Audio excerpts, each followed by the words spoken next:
Ready? 3, 2, What's up, David? What's our next guest? Who is Our it? next guest is Smigel. Robert Smigel. Awesome. Robert Smigel. We're having a writer on. One of the, for many people's money, the best sketch writer of his generation. He's in the conversation for sure. It's one of the best I've ever worked with. Hall of Famer. First time Hall of Famer. Yep. Brilliant guy. Yeah, Smigel used to, he's in charge of so many of the big sketches in the show. And I was always trying to write with him, always trying to get in there and just get my name on a sketch because I know it would always get on because he's so good. He'd write for you a lot and he'd write with you a lot. We had a good collaboration because I was watching Regis. We'll talk about it in the episode, but I just started doing around the office, and then he was a great person to partner with, and then he could get the rhythm and make it even better. Same thing with Carson and stuff. So we go through a lot of process on my side of the fence with Robert, and it's really fun.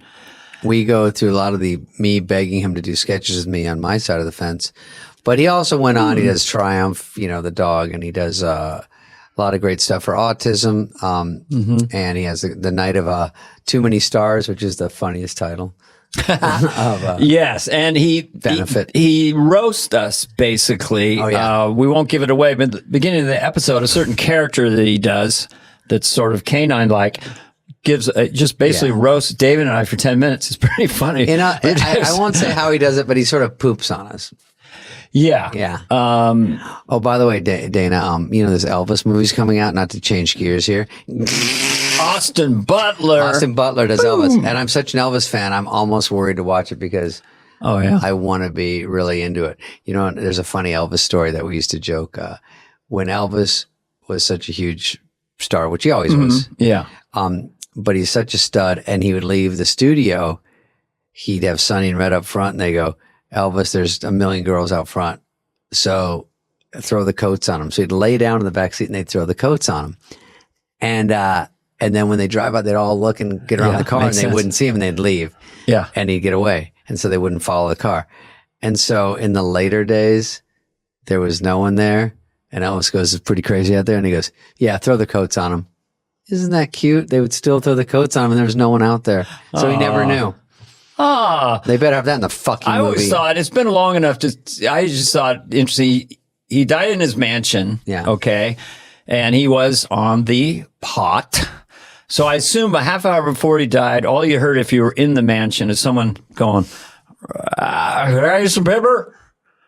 I need some paper in here. Anybody bring some paper? Wait, he needs toilet paper? Toilet paper. Well, he hasn't pooped yet. That's the problem. Well, maybe he did, but there's no toilet paper. He said, can I get the newspaper to read it? Because I'll be here for 2 hours. The other thing was, he would have Colonel Tom go on a private jet with people down to South American cities and bring back young ladies for Elvis, And he had a thing where he'd want them to hey, let's not give away the first half hour of the movie. Wear a diaper. It was one of his fetishes. What's your name, Consuelo? Jesus. Here's a diaper. Strap that on. These are just all true stories. You can cut these. I'll get arrested. But it'll be great. I ran into Riley Keough the other night. What a great name. MTV Awards. Yeah. The granddaughter. I didn't put it together, even though I'm the hugest Elvis fan, because I didn't recognize her. So she's sitting next to me before we're going out. I'm presenting an award, and she's presenting the Elvis movie, something about it. And she said it was a great movie. And, you got to trust her. If I was in the Elvis family, I would be so eagle-eyed on that thing. But it's never going to be as cool as the real Elvis. But she's happy, so I'm happy. So I'm very interested in it just because Colonel Tom Parker, played by Tom Hanks, is in it. Yeah, I love that. And he is Dutch, and was a really weird guy, and he's in complete prosthetics.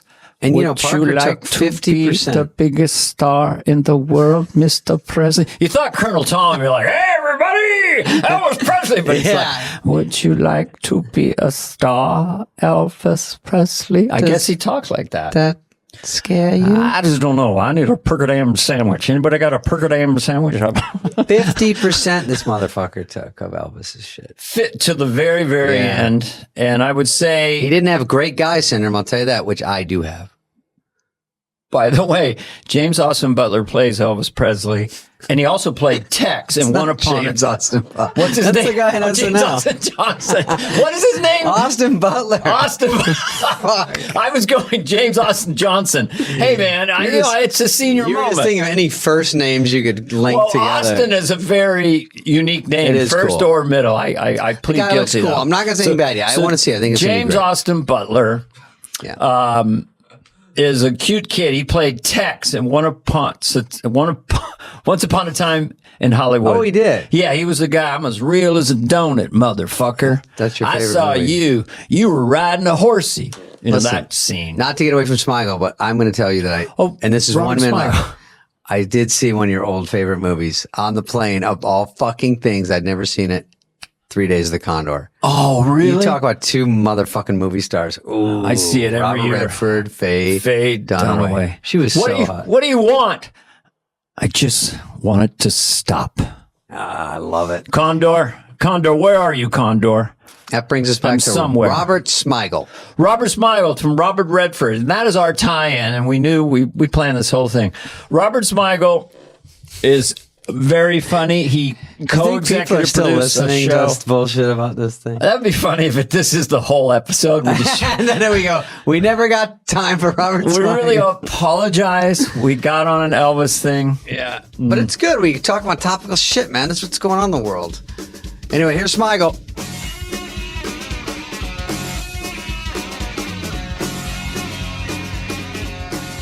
All the momentum we had with the Lorne impression. Oh, yeah. And you were saying, Lorne, you did an impression before that. Before Dana Mark got there. McKinney. Mark McKinney did. The only Kids in person the who Hall. did it in my first year was Mark McKinney, and he did like a beautifully accurate Lorne, like a well-observed Lorne, and actually said complete sentences.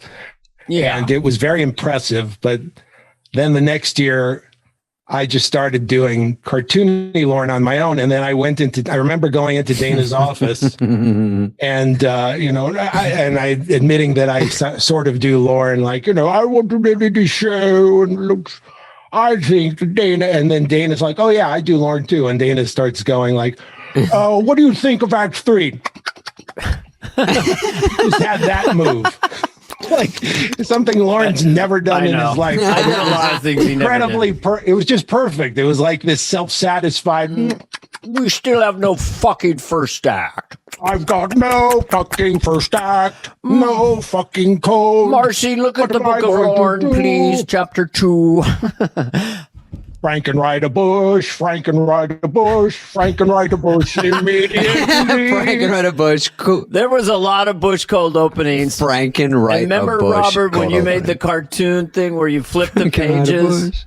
What was Was it which you? cartoon? Well, I was doing Bush Senior so much, I didn't know that the writing staff was kind of like, again? So then I saw a thing where it's like a flip page where it was Bush Downey taking reminded his me of shit. this. Yeah, and you spin it and see me as Bush. It was like a series of. It was like Series one of of those drawings. flip. Yeah, flip like a book. And silent what was movie. it? It was like, was it Franken putting Bush cold open on the? What I thought it was Bush taking a poo or something. I thought it was scatological. It could have been. I like Frank and putting the card on the lineup. I have to say, Franken takes a beating on your show. He's coming. He's coming on very, very soon, It's and we okay. will play him. I mean, this he's become like. Well, Sarah got him back by stabbing him in the head with a pencil. yeah. Did you hear that one? Well, Were you Read there? through. I was not there. That was after I had left for Conan. But do you remember this? Spade, I bet you remember this. So one of the impressions, I was the one, I think, who started that. Like me and Conan, I used to do this thing for Conan of Al. And I feel bad because Al got me the job, actually, and I love Al, but he was tough back then. And so everybody kind of, needed to release some energy. Mine was like Al on his back and it like a snapping turtle. Just like, and it sketched it. Flip me over. Yeah, exactly. Well, I thought that's why he would, when he was running for senator, I thought he'll be great in there because Al is blunt and he just says what he thinks. I thought that'd be good for him. He was great, but boy, when he was in the Senate, he was my hero because he kind of like contained himself from being as confrontational. Like, I mean, at the show, his last few years at the show, I think he was kind of unhappy, to be honest with you. I mean, he was like in his 40s, and I don't think this is what he was dreaming of doing in his 40s. And I think that's in his defense. Like, he was confused as to what he wanted to do with his life. And then he started writing those books, and I think he found direction. And he's always hyper political, and that was fun writing with him and Downey because he had all these dreams, and he's sitting next to Spade at read through, and he's like, "What happened?" It's like George Segal and Just Shoot Me goes in the middle of a scene, he'd stop and he'd look at the crowd, he goes, "I did a movie with Elizabeth Taylor and I'm standing next to this asshole now." Well, I remember Jan Hooks once saying to me, "Schmeigs, don't become one of those writers who's 50 years old and wearing blue jeans and sitting on the floor. Flannel shirt. Whatever you do." It's always sitting on the floor with a notebook. It's true. I mean, it's just, you never grow up when you're at that. And a little sachet where you put your bitterness in, a bitterness pouch where you just keep loading things in. In Al's defense, didn't get the show I did 6 years, it gets mind numbing, and it gets you in a box of like no sun and pizza and ordering in and stress and everyone else's energy. And so you did a long run there too. You seem pretty normal, but that was a long run you had. I did a long run that I got out when I was like 33 and to do the Conan show. And then I came back, but in a much more sane capacity. I just did the cartoons. And all I had to do was show up on... all I had to do was show up on Saturday. So I wasn't really a part of the thing anymore. But Al was like, there every day, and he's like in his 40s.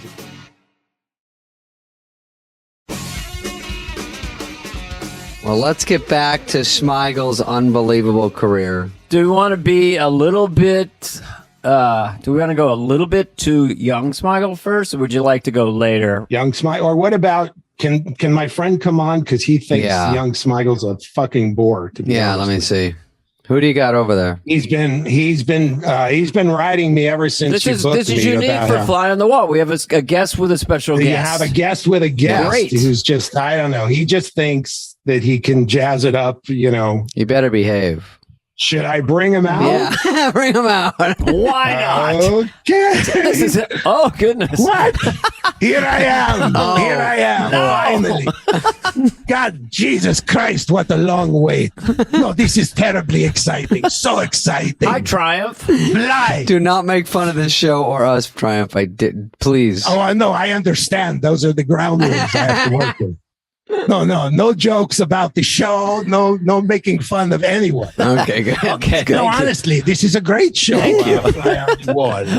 Not for me to poop on. No. Fantastic show. Oh, that's good. That's nice. Fly on the Wall. There's a lot of buzz I hear around Fly on the Wall. Good job, Triumph. Thank you. Yeah, the same kind of buzz flies make around my ass. You see, because it's not asses attract shit in this show. Yeah, that makes sense. That you see the joke, you get. Yeah, that took a turn, but okay. I like it. It's a switcheroo. Yeah, it's called a No, Spade. It's a great show. It fills a need, because let's face it, Saturday Night Live, it hasn't gotten enough attention or retrospectives or anniversary shows. It's just, honestly, just the other day, I was thinking this, after watching my Best of Finesse Mitchell DVD, I was thinking, why? Why has SNL been written about only slightly more than World War II? Why not? And today's show, my goodness, how did you land this guest? They hand up my ass. Seriously, I'm worried. I'm a little concerned. This is your first season. You've already run out of people we care about. No, Smigel's a big deal. He wrote a lot of great sketches. Hey, sure he is. Everybody stay tuned. We've got the fourth funniest guy from the Bears sketch. And you have to explain what the sketch was to people under 60. It's trouble. This is what you're looking forward to. You already did Sandler, Rock, Mike Myers. This is your future. This is pretending to be interested in questions like, tell me, in coming up with Goat Boy, which came first to you, the goat or the boy? Is it a boy who becomes a goat or a goat who becomes a boy? Our listeners really, our 10 remaining listeners are dying. No, there's more. 10! We didn't get the news. No, I kid. I kid again. Oh, he's kidding, Dana. No, your show's great. It's a very, very successful money grab. I mean, hit. You have like, how many subscribers? You've got like 400,000 listeners, right? Yeah. I'm going to say yes. And not to this episode, that's for sure. But up to now. No, it evens out. Here, all we can hope today is to beat Alan Zweibel's numbers. Numbers. And who better Who's to a host? great guest? Who better to co-host this show than Dana Carvey, one of the all-time greatest cast members on Saturday Night. Thank you, continue. And then, why? Why would you say that? Okay, it's almost as if you think I'm going to hurt your feelings. No, I think this will be a compliment. Exactly. Dana Carvey, one of the all-time greatest cast members of Saturday Night Live, and David Spade, who was also on the show. That's it. No, Spade's everywhere. Spade is doing great. He's everywhere. Dana, this is actually a boost for you. You know, audiences are connecting with you again. That's what's great. I only wish, Dana, that you did this show like 15 years ago. You know, when podcasts were starting and all the people you do impressions of were still alive. Now it's I've lost a lot of them. Now it's like, hey, folks, what would happen? What if Ross Perot and Jimmy Stewart weren't rotting corpses slowly disintegrating into the soil? I think it might go something like this. Yeah. Well, you're trying to be president. Yeah, can I finish one time? I'll just do it. There, I did. Listening to your act, it's like the audio Sixth Sense. I hear dead people.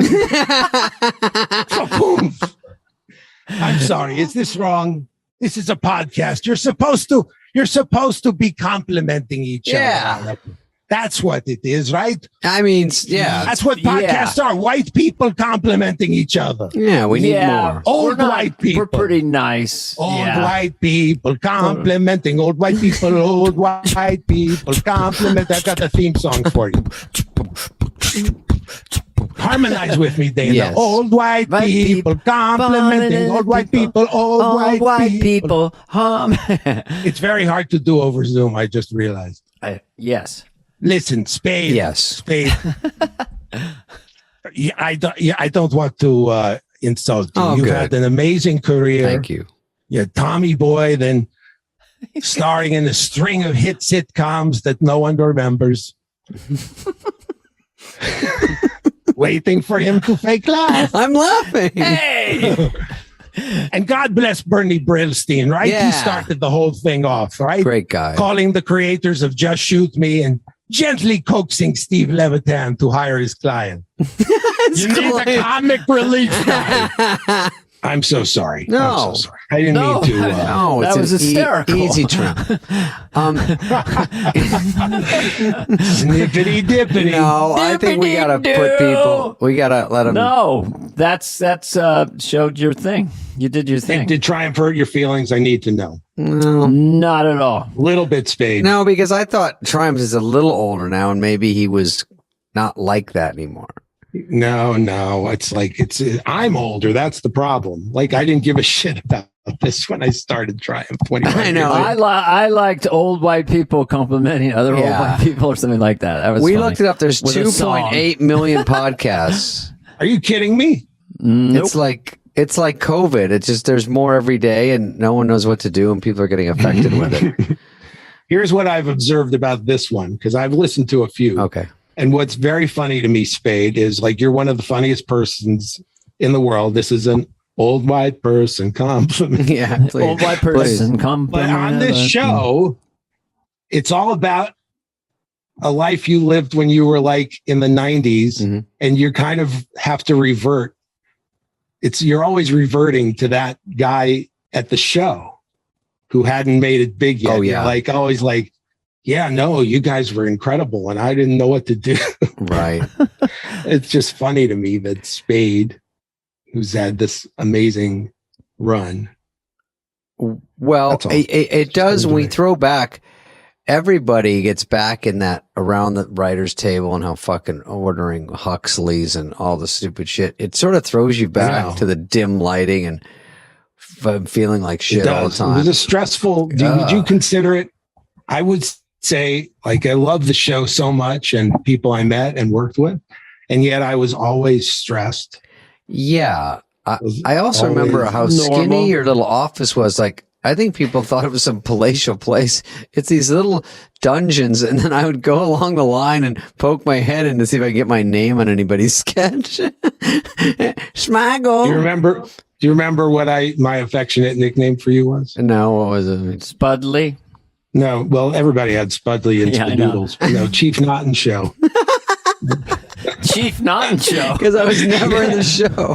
It's so horrible. He was, but I wasn't in much. I think I went. You got in it in 93, 4, 5. I did go. Yes, once Dana left. Well, that's what was weird. The thing it's so was weird because you were kind of pigeonholed. I remember your audition. Yeah. And you were very funny, but you were kind of like Spade light. You weren't like letting your whole kind of persona, but that persona developed come it out. later. Yeah. And people like saw you as like this nice looking kind of blonde guy who did some impression. I think you did Tom Petty. Yeah. It was like, he's going to be like a Dana Carvey type.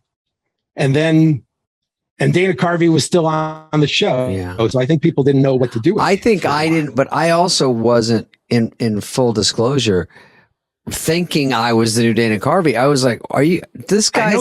I go, this guy's the best guy. And he does a million things. I go, I got to find what I can do. And luckily, like even that Hollywood Minute where Lauren, I was sort of teetering. And then he's like, well, just do more stuff like that. Cause that makes me a little different from Dana. And then I could find my own little niche or something. I don't know. It was tough. It was that part was tough. Even The Receptionist, which was like the best sketch of that season. Oh yeah. I remember someone in a high position saying, yeah, could Dana play that? No shit. No, of course he could.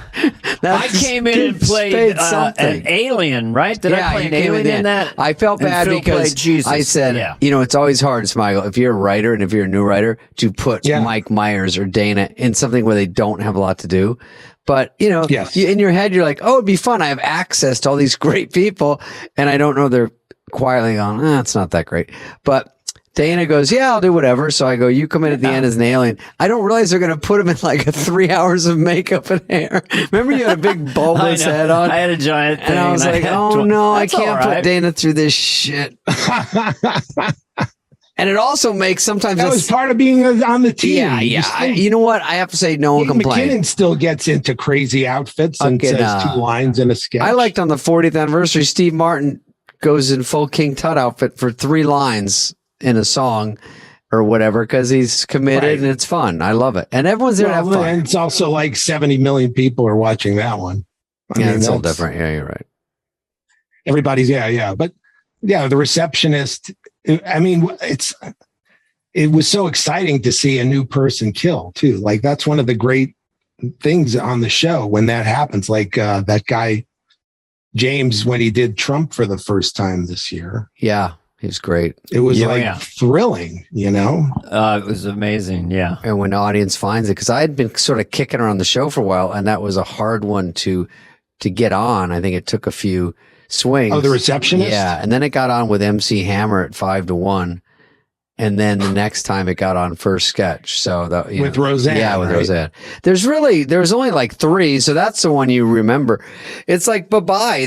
There's only 2 of them, but if they remember what they remember, Church Lady was on more than 20 times the first season. Oh my! 20 episodes. More than they had shows. Were you on twice in a show? I would do an early chat, and then I do a good night chat after update. Jack on Handy the Dana Carvey show, we tried to sneak the Church Lady into commercials. Remember that? Oh yeah, For real, we did that. We were like, can Absolutely. we superimpose the church lady or George Bush over a commercial? Were you allowed to use that stuff on the Anna Carvey show? I technically, because of my contract when I came in, I owned the church lady. Oh, that was that's the right. last It was thing I very owned. different back then. You could like write a list of the characters that you created before going to Saturday Night Live, and Dana had a long list. And so, yeah, nowadays it's the complete opposite. Like they own everything, and then you have, like, after 7 years, you have to do movies with the. I don't know. Just do a mandatory. I know. But then you do movies, you go back to the show. It is different. You do commercials and movies, and you miss shows, and you go back in the show. It's pretty cool for the cast. I think. It's really now that's true. Now, envious. leading up to this 50th, they all come and go. They told me to. Gervitz told me. amazing. My manager said, write on the flight out there. Write all your characters and give them to Jim Henry. And I'm sitting there with a blank piece of paper on a Delta going, I don't even, what characters? What are you fucking talking about? I'm a stand-up. So I'd go, skateboard crazy guy, talks with a lisp. You know, I'm just like making up something in case I write it one day or in case it sounds like a sketch I do and it clicks. Right.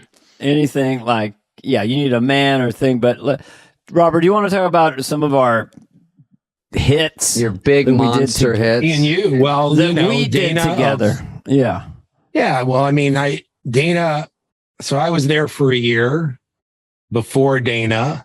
And then I BD. got in 86 with Phil and Dana Jen, got in Kevin at and Dennis. 86, and he was like someone I connected with.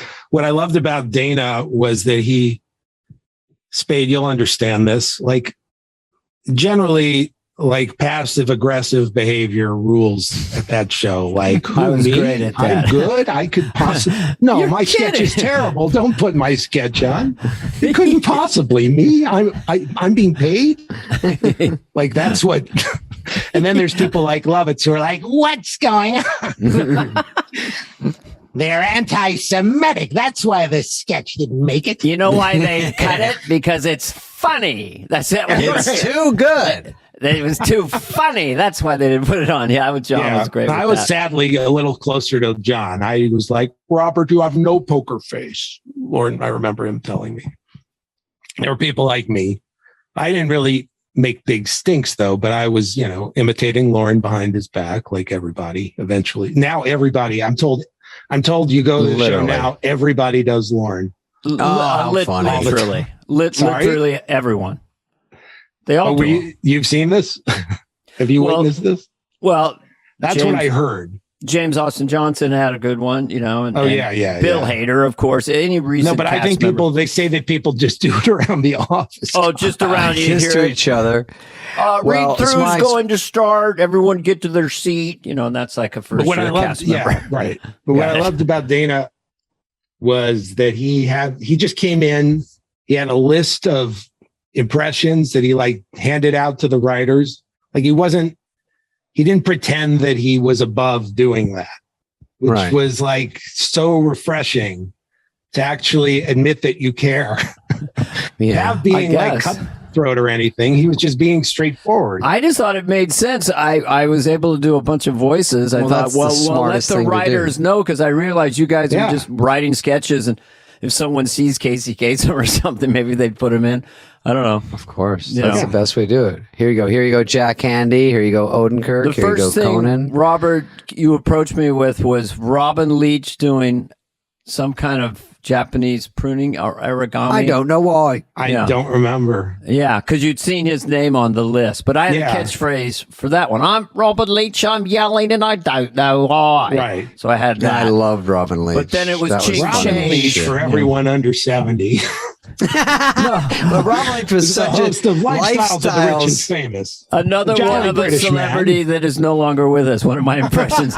Dino Stephanopoulos, who our listeners might know, every time someone I do an impression of passes away, he texts me another one down. Whether it's like, sorry, guy. Regis or Bush, You're gonna kill in heaven, Dana, someday. yeah. I didn't know Dino did that. I thought Robin Leach was so hilarious, and he had a great hook for it. I don't know why. Oh no, everything Dana. I thought Dana's Travolta was hysterical because it was so it was so not what Travolta sounded like in the 80s anymore. No, it was just like he's basically doing an exaggerated Welcome Back, Kotter. Welcome back, Kotter, for everyone the listening. The key to that, if you want to do John Travolta, just say the word weird. It's slack so weird. Slack weird. So weird. Weird is the entry to that. But slack, but also slack. So what's that? Well, it's like Dana would say, slack so weird. It's slack. It's slack so weird. You know, everybody should but just that's slack. Like, we very much connected because we liked doing impressions that were kind of abstract. We like creating abstract impressions. And so, Dana had some under his belt, obviously. And then I tried to help him with, Johnny Carson and Regis. The Regis thing was very strange because I wrote it for Phil Hartman. Mm-hmm. I wrote it for Phil Hartman and it went to Dress. Really? And it didn't do great. Oh. And then Dana, in his gentlest, non-cutthroat way, just happened upon me like a week later and was like, Regis is kind of small and Irish. And I had just had a total blank. I had just picked Phil because he was the oldest cast member. Yeah. And I thought of him as just, okay, he's the old guy comparatively. But Dana was absolutely right. He looked more like Regis and then he started doing him. And well, I didn't realize when I started watching him in New York, he had essentially just got on nationally. But we would get up around 9, Paula and I, and we would watch it, and we just fell in love with him. Oh yeah, and then he's the most charming guy in the world. And then getting to know you, just hanging out in your office, and we started, bouncing off. Are you ready for this? You're out of control. This guy's crazy. And you had all the. I think one of your things, very Robert Smigel, is something about I'm down at the Shriners and I'm behind Brokaw. I can't get a seat. So we bonded over it was all that thing of the explosion. This was something that he really did on the show. Right, and then Brokaw's got the front row seat, and I'm sitting with Patrick Swayze in the back. Anyway, it was a great event. Yeah, and he takes a sip of his coffee. Anyway, it was terrific. It's like he's got nothing else, so he just goes to Joy was there. Joy anyway, had a great time. Wished them well. Yeah, when Joy hosted, that was always Regis was. But you can't let Dana around an impression. He comes circling. It's like, all right, just give it to him. He's going to figure it out. And then when he wrote his book, they said, we want to call it I'm Out of Control. And he had to go out, honest to he God, never I never said that. I'm out of control. That was something that Dana made up. Dana Garney made up, but I don't understand. Dana Garney. But so we had, and then Carson came around. And just, I started playing around with it. I think the Turners actually had written a Carson sketch. Did they? And I looked at it, you showed it to me, and I had just a couple of moves in my head, and then it sort of brought out some moves that you had. Like the thing that I love Johnny Carson so much. He was like an incredible voice. In the 70s, when I was a teenager growing up, I used to watch him constantly, and he was so charismatic, and he's still the greatest ever. But then Letterman came on in the early 80s, and immediately got some, the anti-talk show or whatever you want to call that. Well, he was reinventing everything, and then Johnny, for no good reason, started feeling insecure about it. You could see it on the show because he started trying to do things that Letterman was doing, but he didn't know how to do it the way Letterman did. Letterman would just let them happen. Johnny would be like, we're about to do something that's a little weird. This is a little different. This is not the norm.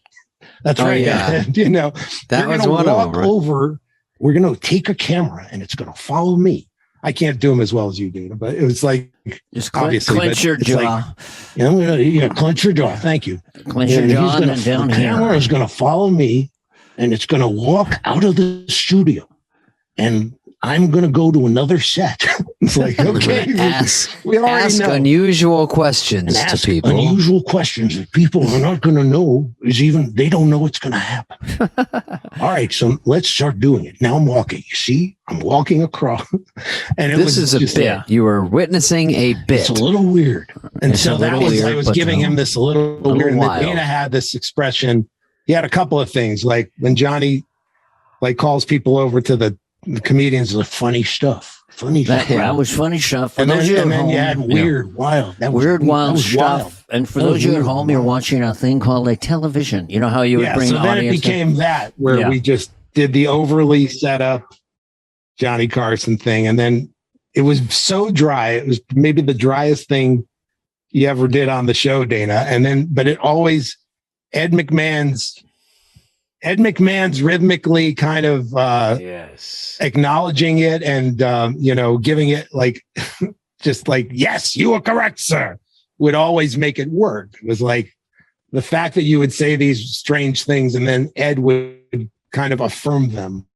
Mm-hmm. Yeah, he was the release button. But that was the first time, and I've said this before, but when I was on SNL and wasn't concerned with the laughs.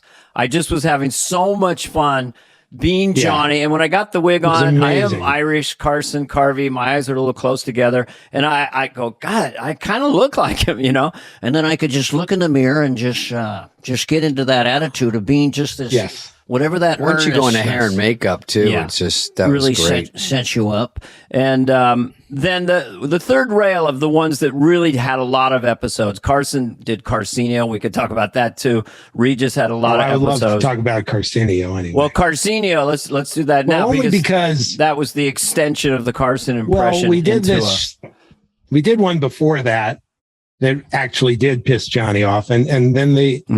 I don't know if they asked you to do that late night history show, but they asked me, so I did it and I talked about it, and then they edited it to make it look like we didn't really give a shit how Johnny responded to it, and we did. We were really upset about it. Like we did this sketch where Arsenio, so Chris Rock gets hired in like 1990 and plays Arsenio Hall. Yeah, which he didn't do. Like, I remember that's another guy I got to see audition, and he was hysterical and like, obviously, incredible, obvious hire. But I remember asking Lauren, does it matter? He doesn't seem to be an impressionist. He'll do Arsenio. It was that. Don't worry about Chris. He's got the hair and he can do Arsenio. Just remember, it's like, black guys on the show always have the burden of having to do like every black person. Yes, we talked about that with Chris. Yeah. You did? A little bit. I think Dave brought it up. Yeah, it is tough because everything just gets assigned, and no matter if it's even close. Okay, Chris, you're doing Al Roker this week. Exactly. Show is diverse now. Played an Asian character. I played Tony Montana as like a Cuban character. I had a bigger.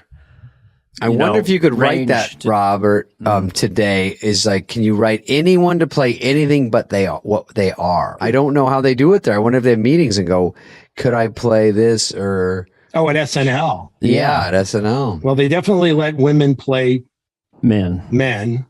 Yeah. They still let that happen. No, I know. It's interesting because like, even like something like,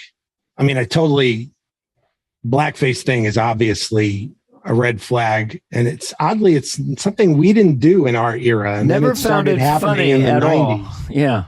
The 90s were a strange time where it seemed like the floodgates opened and people were doing exceptionally rude stuff. I don't know if it's because cable was starting and the networks felt the need to compete, but you try too hard and you go in different directions that are sometimes the wrong directions. You just don't know.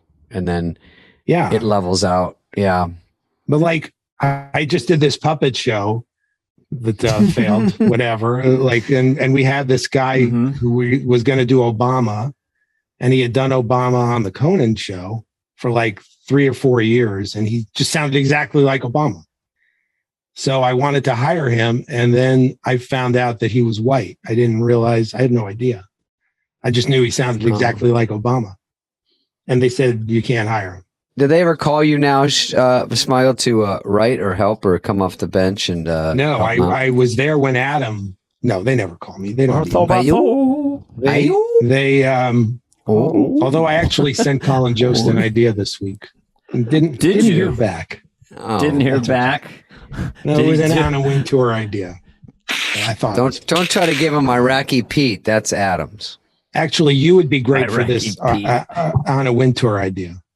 Is that me playing him or Dana? No, I'm talking about Spade. It's a very Spade could own that. Spade playing Anna Wintour. The idea was that she it was like an update feature where Anna Wintour is sitting next to somebody like who's the guy? Jared Leto. He's always wearing something insane. They just had the Met Gala. Yeah. Jared Leto. Yeah, he's got great fashion. And then it was just going to be Anna Wintour very quietly and dryly and very stiff, insulting, Michael Che's outfit, Michael Che's suit, like, is this a fundraiser for victims of fashion? And then and then she turns to Colin Jost is like, is that a suit or are you being humped by a couch? And then she starts getting rim shots and just starts walking into the crowd and starts doing walking around. Walking around the eighth floor. Funny. He stands up and starts doing crowd work, but she's funny. She's completely stiff, and it's just if that tie was any louder, Molly Matlin could hear it. Looks like Joseph A. Bank made it tonight. What if Triumph was at the Met Gala? Yeah, what would he do? Crazy. Actually, I've wanted to do the red carpet. At the That's Met Gala. perfect. That's one of the few things I still want to do as Triumph. Please don't let Triumph round Kim K. Well, she lost 16 now pounds. I have like these personal relationships that I care about. Like I would never touch her because Pete Davidson's a friend. Oh, friend of the show. No, he's a great guy. I know him. But like Dana, this is something, well, we never talked about the Carson thing, but this is another one that's all right. I don't know if you want to talk about this, but I'll talk about anything. We're 30, or I'm 30 or 32 or whatever you were. And Dennis gets bounced from his syndicated show.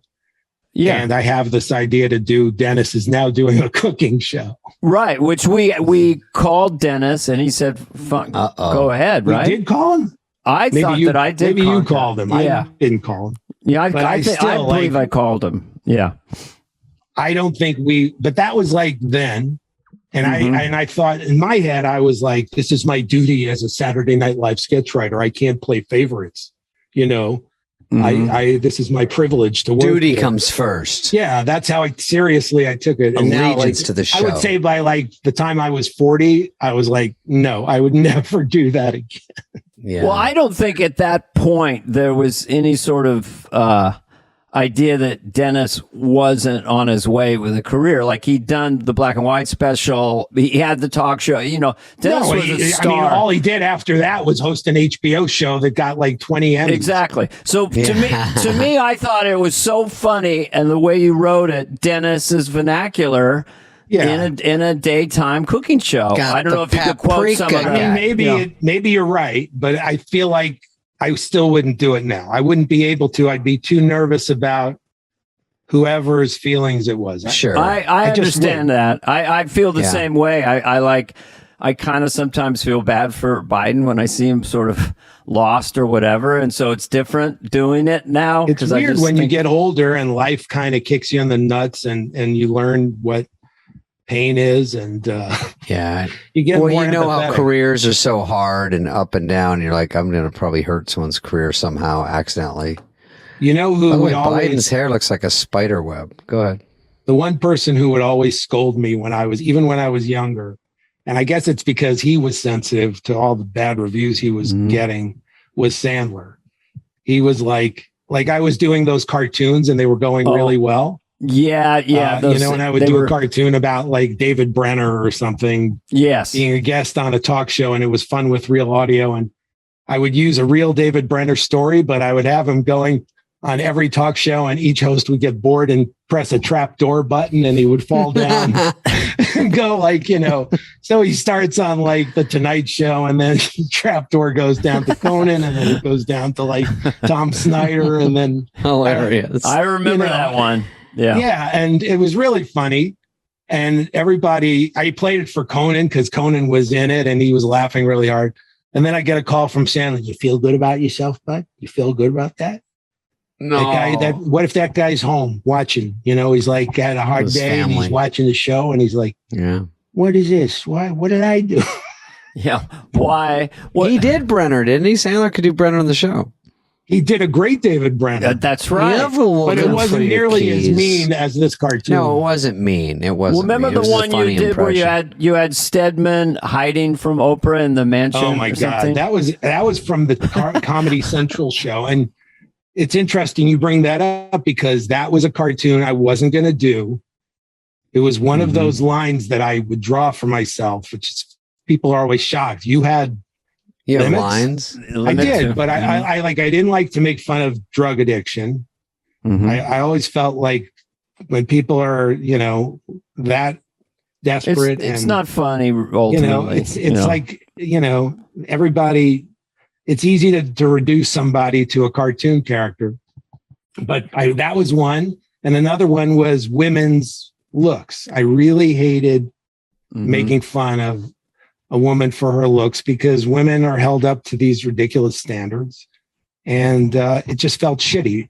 And so this Oprah one was Andy Breckman's premise, and the premise was that Stedman, every time Oprah wants to have sex, Stedman has convinced Oprah that he's an international spy, and every time Oprah wants to have sex, Stedman pretends he's getting an alert. And he has to go off. I'm not making it sound as funny as it. No, but it was so funny and so. I like it. I broke the rule because it was just too funny, and it remains like one of the funniest cartoons I've ever been involved in. But it was Andy Breckman's idea. Also, one of the nicest people I've ever worked with, Andy Breckman, and yet he had this idea that I thought was too neat.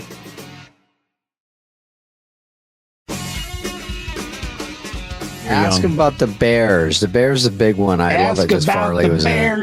I just want to say very quickly that I know that John McLaughlin, which you completely created, loved our sketch.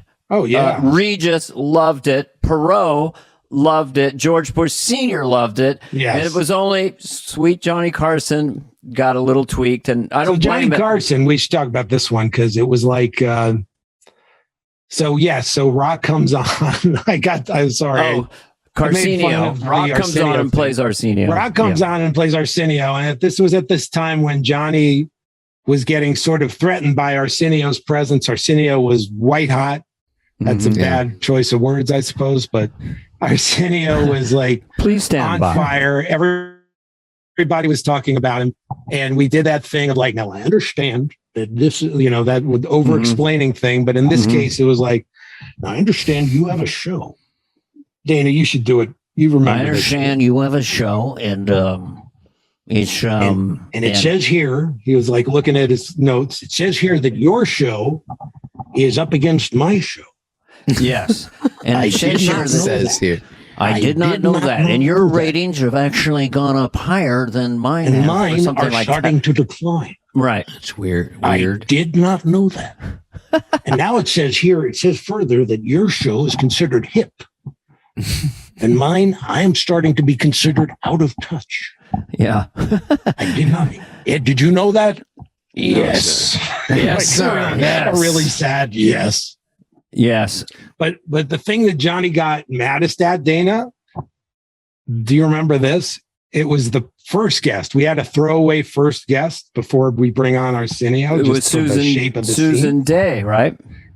It was Susan Day, and I had written it for Sinead O'Connor, for Jan Hooks to play Sinead, because she had already done it, and it was hilarious. And she's very serious, and you guys are just would be doing not a lot of hair on her head. That is quite a dome. All that kind of stuff. A little smooth on the upper turf. Yeah. Not a hairy woman, sir. From ear to ear, not a lot going on. Lauren was like, she's done Sinead. She does a killer Susan Day, which she had done once on the show, and it was killer. So Lauren suggested, and it wasn't like it wasn't funny. He suggested, what if he has Susan Day on, but he keeps wanting to talk about the Partridge Family? And it had been 15 years since it'd gone off. Yeah. Yes. There. And so that was how we wrote it. And then Johnny took it as like, are you seeing this, Ed? He said this on the show. They're saying I'm senile. Mm-hmm. He literally thought we were now calling him senile. All because we had changed that opening. Wait, that was Smigel, the one that I thought was, yeah. He said it on, he said it as Dana or no, the real Johnny said it on his own show. He started bitching about Saturday Night Live on his own show. Mm-hmm. And Dana, I heard you say this to Regis, and it broke my heart because I had never heard this. You said to Regis in an interview, like, I don't know, 5-6 years ago, I saw, you said that you heard that Johnny said, when they start making fun of you, it's time to go away. Well, he would say it over in Burbank, because in the hallway, the big giant studio, and just yell it out. They're making fun of me now. It's time to go. Yeah, that. But what I realized, and I would take it for anyone in show business, that eventually you become a caricature of yourself. If you're a comedian, it doesn't matter. I don't want to name the person. You could see someone and kind of go, is that a celebrity impersonator or is that the real guy? So you do become a caricature of yourself. It's kind of flattering, but for Johnny, hard, I couldn't get on the show after that. I know. Nobody from SNL did for a year. And he really took it to heart. And so that was heartbreaking for us. But then I think I also heard from you back then. So then we did the Carcenio sketch, which was basically Johnny as trying to be like Arsenio Hall with an afro. And it was a big hit sketch. He had the pointy hair and he had the elongated fingers. Yeah. And he would, did you see this, Ed? All you have to do is go whoop, whoop, whoop. And the audience goes whoop, whoop, whoop. Do you know that a house is called a crib, Ed? Did you know that? I did not know that. Yeah. Robert, I did Carson 2 months before he quit as stand-up. Oh, wow. And he came back to the back and he goes, who hates Dana Carvey? I go, I do. And he goes, that's my boy. Really? No, he didn't. He came back and said hi to me. But I remember it was very odd to get on the show. I did do it 2 months before he got off. And he did come back. But he came back. And you were on Saturday Night Live. So you broke the code. Yeah. No, I was I on? He went off in 93, I believe. You were absolutely on the show, Dave. Yeah, okay, for sure. But let me just say this real quick. Carvey told me that he liked the Carcenio sketch. Yes. He said, what did he say? It makes fun of both of us? They're making fun of Arsenio as much as they're making fun of me. I mean, that's funny stuff, that kind of thing. So I remember feeling a lot better about, and then he did start letting people on the show again. No. I was saying I got on somehow and, I don't know, just did my crummy act and got out of there. But stop it. He did. He waved me over, Smigel. That's amazing. And I left. I didn't go. You gave him the finger? Well, the guy backstage, Macaulay, said, he goes, get on there, hit your mark, and get off. And I go, what if Johnny waves you over? And he goes, he won't. Just go do it. And I go, oh my God. So I went out and turned and left. And he goes, there he is. And did the little double tap and the wink.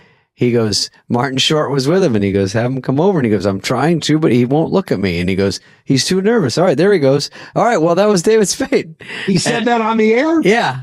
That's amazing. And then he came backstage.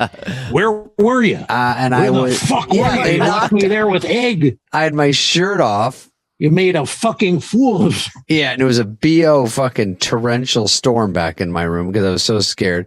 I have my shirt off and I have Pepto-Bismol, and they knock and I open it. It's Ed, I think, Doc, and Johnny, and he goes, all three of them. I did. Yeah, he goes, I did. He goes, I didn't get a chance to say good job. I'd come over and nice job. And I go, oh, I didn't even see you or whatever. And he goes, Pepto-Bismol, I'm trying to quit the stuff myself. And then he walked away. Isn't that great? It's a fantastic story. He did a bit. But in reality, he was broken inside, and he went around the office and said, when they start not not coming over to the couch. It's time to play. Who put you up to this? Dana Carvey, that fuck? So it's you, Spade. Yeah. You're the one who pushed him out. No, Let's go, Ed, let's go back and find him. Doc, come on, let's go. I'll hit him high, you hit him low. Hit him low. Well, talk about McLaughlin too, because we got that was a great McLaughlin group. John McLaughlin ran a round table. Well, we got to have everyone know you did McLaughlin, you did the Bears, so many. You did Clucky fucking Gaga Gooey. Hey, what did you help me with? Did you help me with the Clucky or Schmitz Gay? You helped me with one of those two. I was almost in Schmitz Gay for a rough draft, and then it went to Sandler and Farley. I know. Which was it went great. to that was Downey's idea, and it was a brilliant call to take the two youngest guys in the cast and make them the guys. That was What all. was I? Was I older than them? I originally I had it as Dana and Kevin because I thought this is going to be the first sketch of the year, yeah. and Dana and Kevin are the guys, and then. I don't remember a draft with you. I remember someone, maybe Shoemaker or someone said, I think you're in this thing. Remind me what this sketch is. Schmitz Gay? Oh, Schmitz Gay. That became a film, didn't it? That was a big one. Yeah. No. You're thinking of the Ambiguously Gay Duo? No, It was a thinking commercial parody. Sandler and Farley did something by a pool. Yeah, with Van Halen music. It was a parody of all those so that was it. Sexist beer commercials. It's one of the ones I'm most proud of. Oh, it's great. Hysterical. But that ended up being I also Sandler like and Farley. that the gay people weren't like portrayed in any kind of like mocking way. Right. The whole joke was turning the tables on these ridiculous commercials that associate beer with objectifying women. So funny. It just got this huge. It got one of the biggest responses I ever got. So great. It was good Van Halen song in it. Oh yeah. Yeah. And Farley and Sandler doing the conga line. Yeah, it was amazing. Yeah. But Spade, I thought you either helped me with that or Cluck and Chicken, which is my personal favorite. Oh, Cluck and Chicken. I don't know. I mean, sometimes I just get in there and try to help anywhere I could. I think you threw me some jokes in there. Maybe I threw you Gaga Gooey. That sounded like me. The Gaga Gooey. God, how's the me? I love Hey. Sandler's voice, and that was so funny. That was a cartoon. That was half cartoon commercial parody.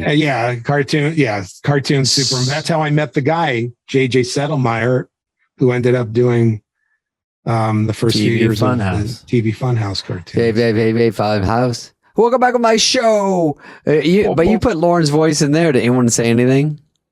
That's maybe the hardest I've ever laughed in my life because I became a 10-year-old again. Like the way when I was 10, I would draw cartoons of my teachers, that kind of thing. Yeah. And when a teacher would see, I would like giggle like,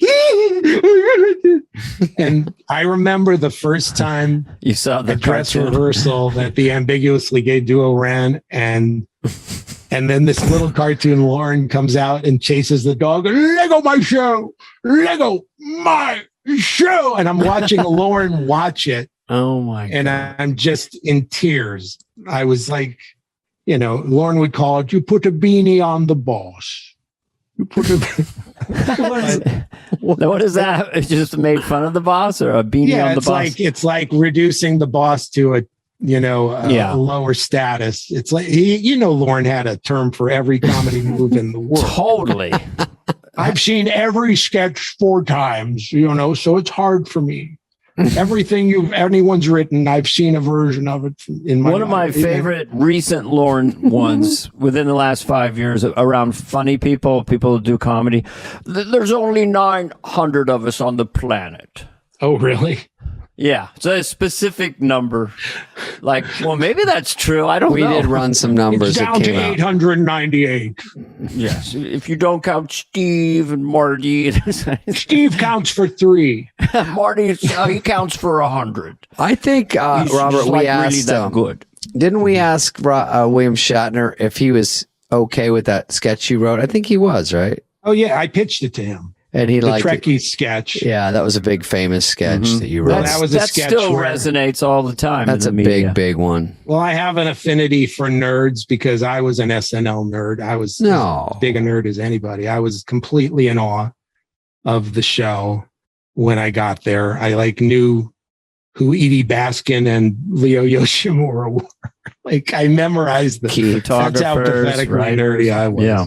So yeah, like, you know, a lot of my most famous stuff has to do with like Triumph and the Star Wars line is one of my happiest memories because I was like making fun of them, but I felt an affinity toward them at the same time. The nerds waiting online for Star Wars and Triumphs.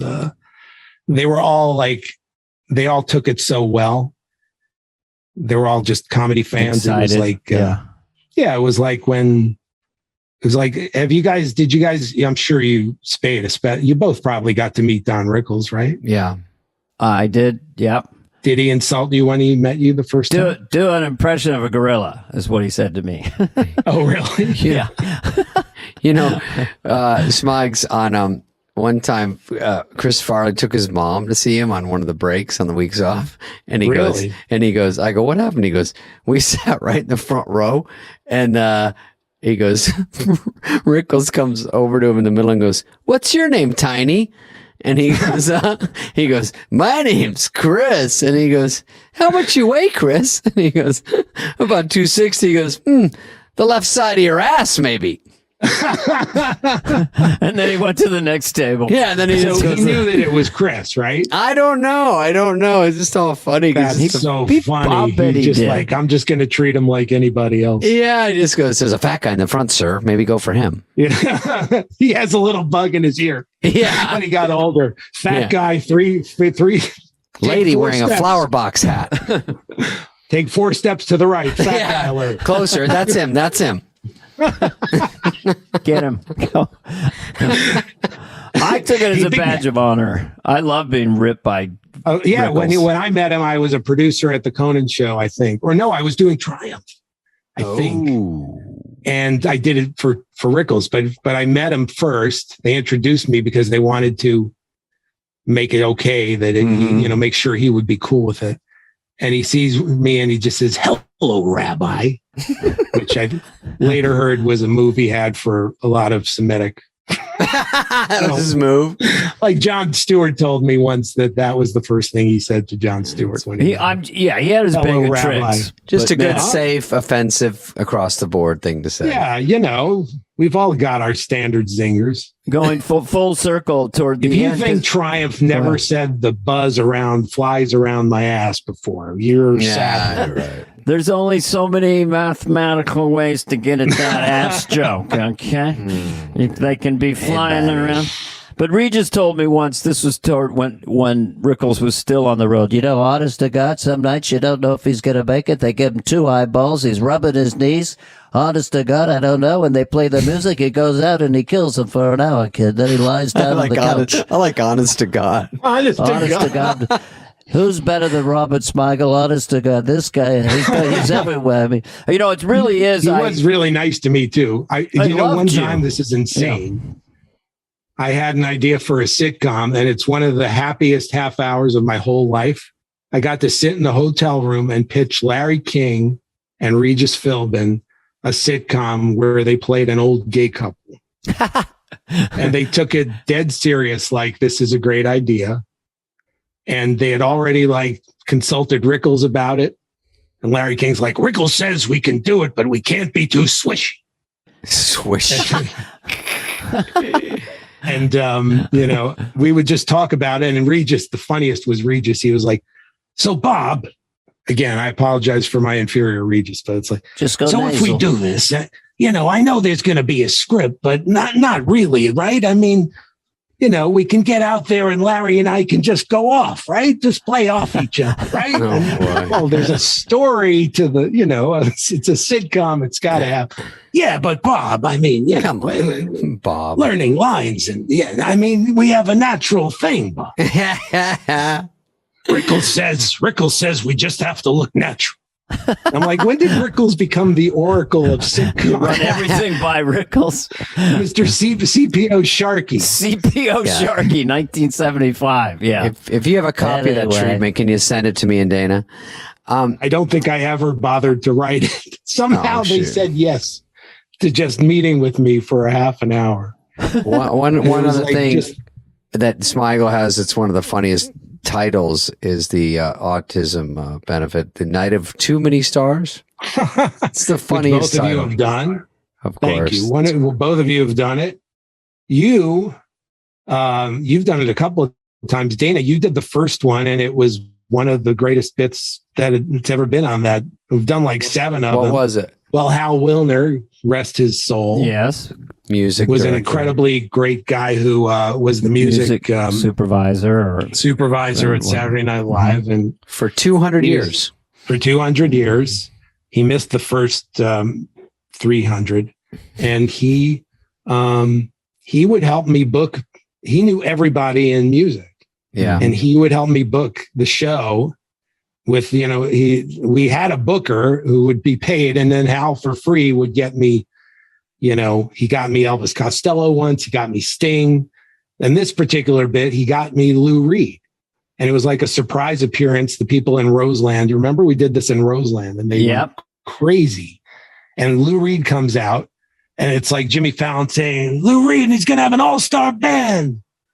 And then one by one, he introduces the all-star band, and it's all comedians. Mm-hmm. It's on the drums, Dana Carvey. On the guitar, Conan O'Brien. I think Sandler was there too. Jack Black, Adam Sandler, and Lou Reed played it perfectly. Like, this is the all-star band. And then they did this incredibly funny, somewhat disrespectful, but affectionate version of Walk on the Wild Side. Oh, I love it. And it's on YouTube. And Sandler literally like is right in his face going,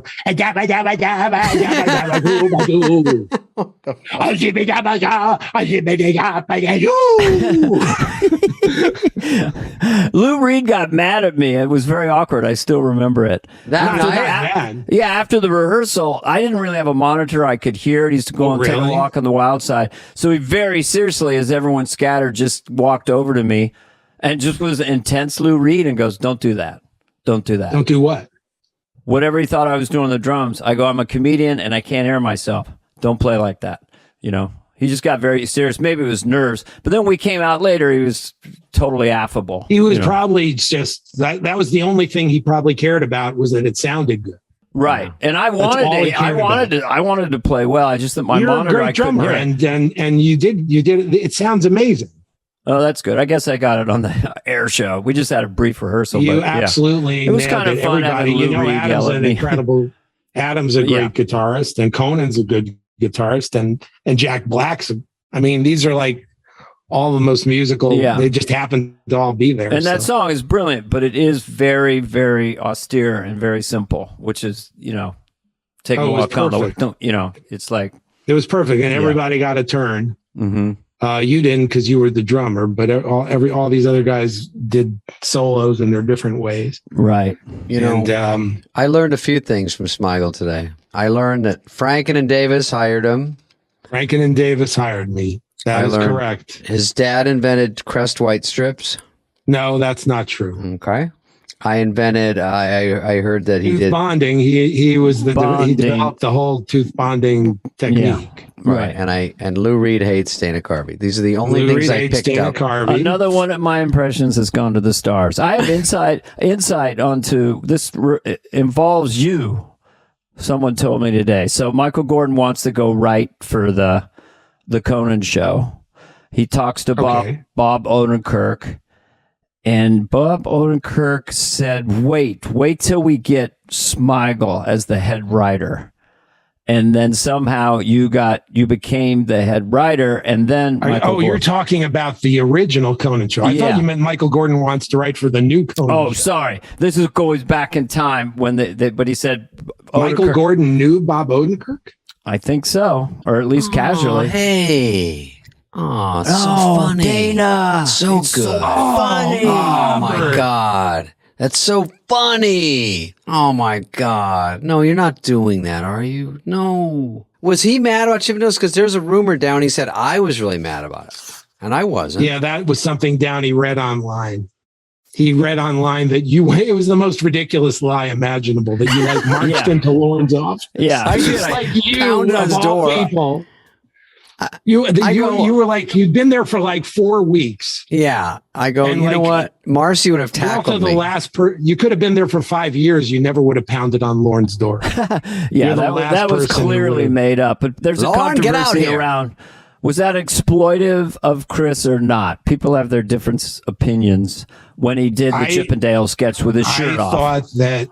I thought the opposite, which was, I mean, I just have an inherent, I thought the people were not laughing at Chris. And I didn't see it that way. I thought, because there have been a million fat comedians who, you know, exploit their bodies in some way or another, play off being heavy. Jackie Gleason. But the thing that I saw that night was an audience fall in love with Chris. Yeah. Because he was so committed and he was such a good dancer. Yeah, he's a great and he acted dancer. like he wasn't remotely ashamed of his body, you know, that whether that's, you know, obviously not necessarily the truth, but that's what he projected.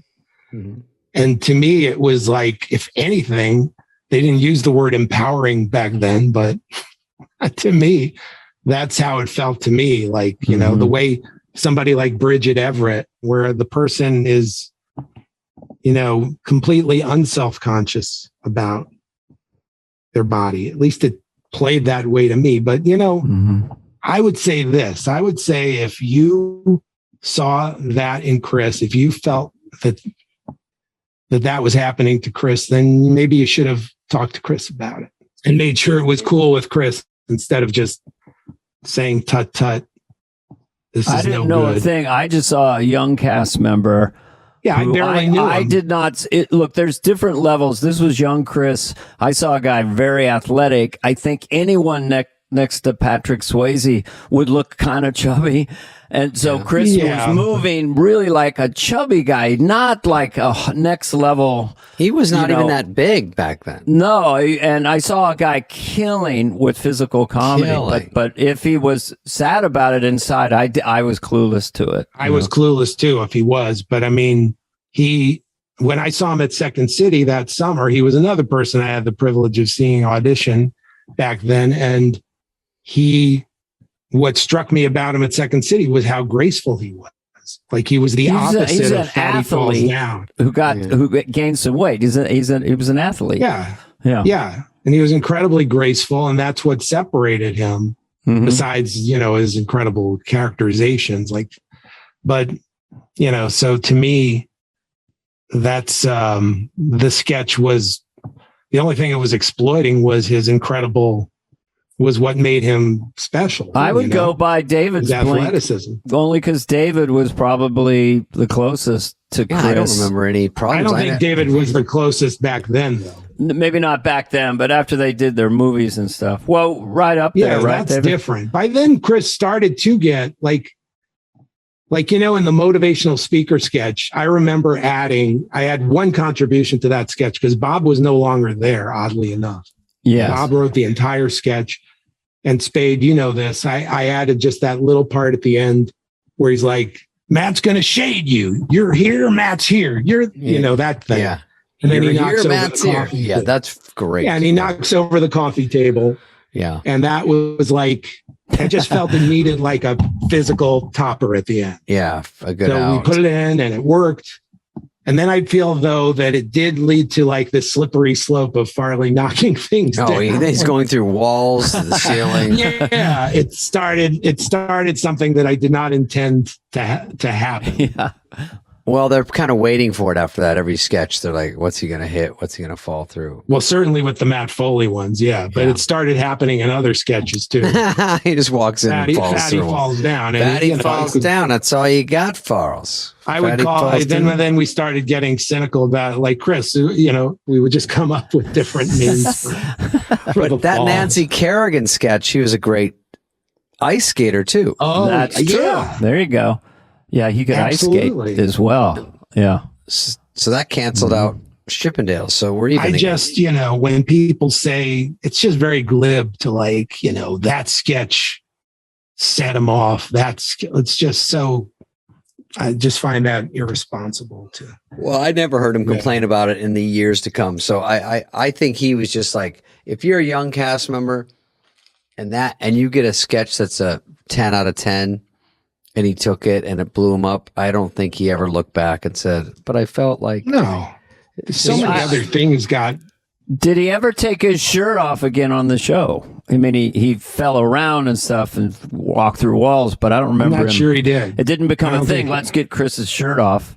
So that's good, too. There was a lot of restraint until like the later, I think it wasn't until his like third or fourth year. It was like people were running out of what to do with them. And it became like a shorthand kind of cheap move to have Farley break something. But he was like, oh my God, Spade, do you remember his acting in that Tom Schiller? Oh, the coffee one? Yeah. Just the way great. His face changes when he hears that they've switched Folgers.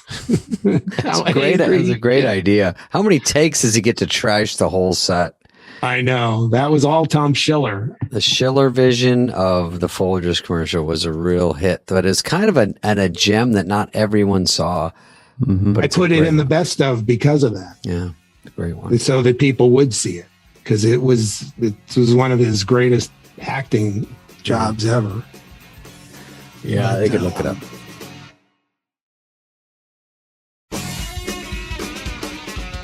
All right, let's. Anything else for this guy, Dana? Let's see. Anything else for this guy? Your social security number, this is just housekeeping. Basic security number. Just stay on and do the paperwork. We're going to jump off, but. No, that's it. You did. We covered literally everything you've ever done. Well, we did a lot of SNL, but obviously Robert and I did the Dana Carvey show, and oh my God, and Biggest League that is so duo. funny that we didn't talk about the Dana Carvey show. It's all right. It's we're Saturday Night Live focused, but that was. You'll do a whole podcast about that someday. Right. We have a Hotel Transylvania podcast after this. If you want to stay on, that's what I'm waiting for. I want to stay on. You were. Zohan. Just a Hotel Transylvania 2 podcast. He did the Clutch Cargo characters on Conan, which I loved. The Arnold, just the lips and the arms. Talk about exaggeration. Oh my God, we didn't talk about the Hans and Franz movie. Hans and Franz. This is the part of the show where we just talk about how much better the show could have been. Well, Hans and Franz movie. Oh, what if we have to have you back? That's horrible. I wrote all your stuff out today, and I knew there was no way this was going to fit into an hour. And so I know. It's okay. More than anything, I wish I'd talked about that. Which one? The Hans and Franz movie. Because it's so funny and crazy. It's a hysterical movie. Dana has talked about it on here because it was the whole way it got put together, and then it didn't work out. But there was so many Hans and Franz, the Girly Man Dilemma. But it was not. It was not homophobic. Yeah. It was just girly men are just men without big muscles like them. Do you remember the part? Okay, well, we can't. I was going to talk about the Siskel and Ebert part. It was one of my favorite.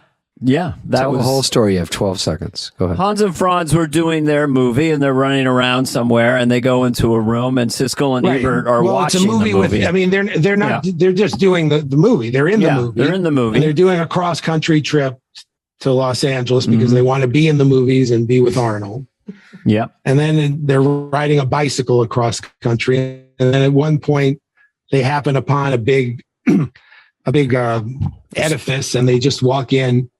And Siskel and Ebert, the most famous critics at the time, Gene Siskel and Roger Ebert, are sitting in the theater, and it's just like, how's the movie? You're like, it's pretty good so far. They're watching the movie. Lots of action and collapse. They're in this dark room watching the exact movie that's taking place. So on the screen is us talking to them? Yeah, it's you talking to them. They're like in their movie seats, and then on the screen is us talking. You see them watching the movie, right? But it's like 4 seconds behind. 4 seconds behind. Got it. Yeah, that kind of thing. Yeah, and then eventually they get kidnapped because they're girly men. Right. Like you go to check in on them later, and they're gone. Because the evil villain has kidnapped. He's like, remember Sonny Bono disappears, and right. I can't remember who famous girly men of the day. The bad guy had a big button that said "Hurt the weather," and then we cut to Stallone with look out his window, go, "Hey, the weather seems hurt somehow," you know. Yeah, it was going to be Dolph Lundgren, and he had this kind of like Final Solution villain kind of thing where I am going to eliminate all the girly men from the face of the earth. And then he turned to the camera and say, "And I'm going to hurt the environment." Oh, that's right. Had the button that said "Hurt the environment." That's right. Yeah, because we were obsessed. I desperately wanted to do like Mike Myers was my hero later because he, with Dr. Evil, created a character that, remember all these 80s comedies, the villain, you always had to like take it seriously for like, right, rather than a funny whether villain. It was Max von Sydow or in Strange Brew or like, there, you always had to have these obligatory villains. And so we were trying to make fun of that and have the villain be as funny as and then Mike ended up doing it. Perfect. Good for Mike. Good for Mike. All right. Let go my show. This has been Robert Smigel. I would say he's the greatest sketch writer of his generation. He's in the discussion. I put him at the top, but everyone can have their opinion. Jack Handy was the guy that I... Different lane, though. I put him in a different lane, but yeah. It's a different lane, but here's what I'll say about Jack. That was why all the writers, I would say if you polled at least the writers of that era, they would have gone with Jack. And it's because someone like me wrote I'm very proud of a lot of things I wrote, but I feel like, there are ideas that only I could have thought of, but there are other ones that I think other people could have. And where Jack, like nobody else could have thought of almost any of the sketches Jack Handy. Yeah. Any read through, you'd be like, "Oh my God, this is Jack Handy" within 3 lines. You're like, everyone looks around. Exactly. He's over there smiling. Like, people act like he was just the Act 7 guy, like the 5 to 11 guy. But he was huge. Tootses was the biggest character on the show for a couple of years. Yeah. Like literally the biggest character on the show was a cat puppet. Yeah. Yeah.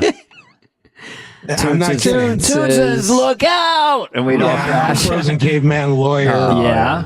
They would get no laughs practically, but everybody from Lorne on down was in awe of that brilliant sketch. And so it always made the show. It was never at the end of the show because we were all collectively just so proud to put it on television. I am a simple, unfrozen caveman or something. Yeah, no, my God, that was just the perfect use of Phil Hartman.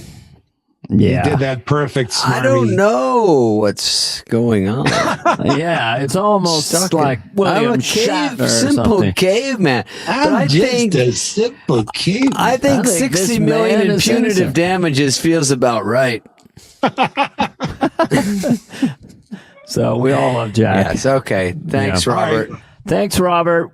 Thanks, guys. Loved it. All right, talk to you soon, buddy. Love you. Bye-bye. Hey, what's up, flies? What's up, fleas? What's up, people that listen? We want to hear from you and your dumb questions. Questions, ask us anything. Anything you want. You can email us at flyonthewall@cadence13.com. All right, guys, it's time. That's flattering. It's time for Q&A, and we answer a question at the end of every show. We get a lot of emails, I have to say, but one of the most requested, probably 50 about. We've mentioned this sketch called Massive Head One Harry. So the question was, the questions aren't about what's that? I gave blood. Sorry. Great guy syndrome. Really? Yeah. Oh, good. I'm glad that the COVID was at least on the downslope when you gave away your precious fluid. I was just on a flight and there's no shortage of coughing and wheezing. And this lady, and then I go, I don't want COVID. She goes, no, I just have the flu. I go, oh, okay, good. So, all right. A sketch with Dana called Massive Head Wound Harry, and a dog was attacking the makeup on Dana's head. Can you tell us about that? Or animal stories from SNL? Sorry, you get one question. Thank you. Love the show. Okay. That's for David Himes. Massive head wound Harry. So they put a prosthesis on my head, so it looked like I had a massive head wound. And I was clueless and innocent character. I walk into this party. Were you at the party? You I think were in so. the party. Did you have a line? I think it was a Jack Handy sketch. I thought it was a Smigel. Really? Would Handy go that mean? Maybe. I don't know. Wow, We're that's gonna a great find question out. for this us. This is another. Google it while we're answering because we're both probably lying. So the point is, just because we tend to ramble, but massive head when Harry goes around, he scares everybody. His head goes in a punch bowl. It's like pretty grotesque. And then he lies down and goes, I'm going to go take a nap. This is me. So I go on the couch. So we have a dog. Is it a Labrador retriever? Anyway, so during the practice show, the dog is supposed to start biting and trying to eat my head. And so it did, and it was at a certain level of energy and whatever. For the air show... And killing, no, just killed. Still killed. But on the air show, they put so much more. I think it was like almost like Gerber's baby food meat flavor. They put like 10 times more on the prosthetic. 52 sausages. So the Labradoodle goes shit house. And it's Shit just house.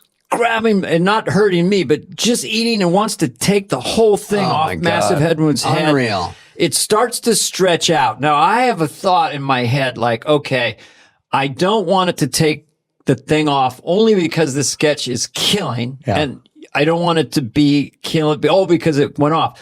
So I put my hand on my temple. I'm holding the thing on and it's taking all the strength I can. And funny with the sound off. So I'm not speaking. Everyone's looking. The dog is doing that. And it goes on for like a minute. Yeah. Audiences Lorne Michaels can't stop apparently was laughing. looking at a monitor and crying with laughter. So funny. So it went. And it's hard to top a dog trying to eat a man's head on live television. For all you comedy writers out there, that's what I got. What's your point of view, David? Well, I think I was in the sketch or I was just standing on the side watching it and did great at dress rehearsal. It was funny. A guy, massive head wound Harry, comes into a party for no explanation, has a head wound. Yeah. And they had a Huge little chunk of his song. head, He's massive head wound Harry. And then the dog does a great address. Dog goes crazier. The dog trainer's freaking out on air. The dog's really freaking out. Dana's trying to hold it. And I think he said, I think he smells my dog. Yeah. You must smell my dog. Yeah, that was I a did a huge little laugh. Garth with that character. But I remember you had to stand in for me. I had to go somewhere during rehearsal. Didn't you have to put the prosthetic on? Yeah, just for 30 minutes. They go, put this Alpo on your head. It Let took the dog 11 hours to dry get a hump minute. you. No, I made that part up. No, so thank you, David. Thank you. That's a great Hines. question. Yes.